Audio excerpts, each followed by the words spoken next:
Perkenalkan, nama saya Rizka Octavia dengan NIM 1905510153.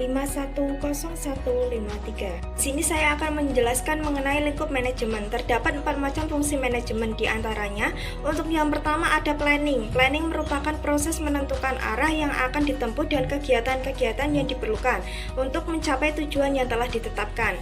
Dalam proses ini ditentukan apa sih usaha yang akan dijalankan, mengapa kita memilih usaha tersebut, di mana dan kapan kita akan menjalankan usaha, serta bagaimana usaha kita dijalankan.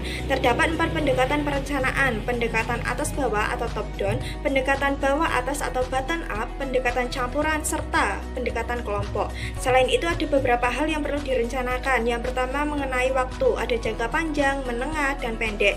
Jenis pekerjaan, waktu penyelesaian, anggaran, peralatan, dan tenaga kerja. Contohnya saja, misalnya perusahaan A bergerak di bidang penjualan pakaian.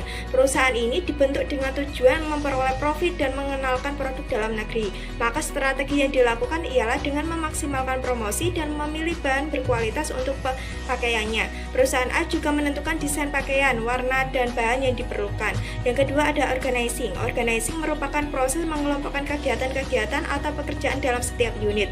Fungsi pengorganisasian dilakukan dengan pembagian tugas untuk sumber daya manusia, penetapan struktur perusahaan dan garis wewenangnya, mengalokasi sumber daya alam, serta merekrut, menyeleksi, dan melatih sumber daya manusia. Contohnya saja, setelah menentukan sejumlah strategi, perusahaan A merekrut sejumlah karyawan dan tenaga ahli. Perusahaan ini juga mengelompokkan karyawan ke bidang mana saja yang diperlukan, seperti penjahit, divisi pembelian bahan, divisi promosi, dan lainnya. Sehingga perusahaan A ini juga membeli sejumlah mesin dan peralatan lainnya yang dibutuhkan untuk proses produksi.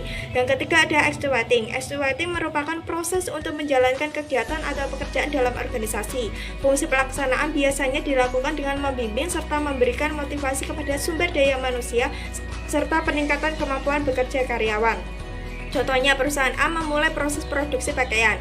Para petinggi perusahaan membimbing sumber daya manusia dan selalu memberikan motivasi, sehingga semua ide yang telah dirancang sebelumnya dapat diimplementasikan semaksimal mungkin. Yang terakhir ada controlling. Controlling merupakan proses untuk mengukur dan menilai pelaksanaan tugas apakah telah sesuai dengan rencana. Fungsi pengendalian dilakukan dengan mencari tahu apa saja yang tidak sesuai dengan rancangan, menentukan dan menganalisa letak permasalahannya, berusaha mencari solusinya, serta melakukan pengawasan kinerja sumber daya manusia.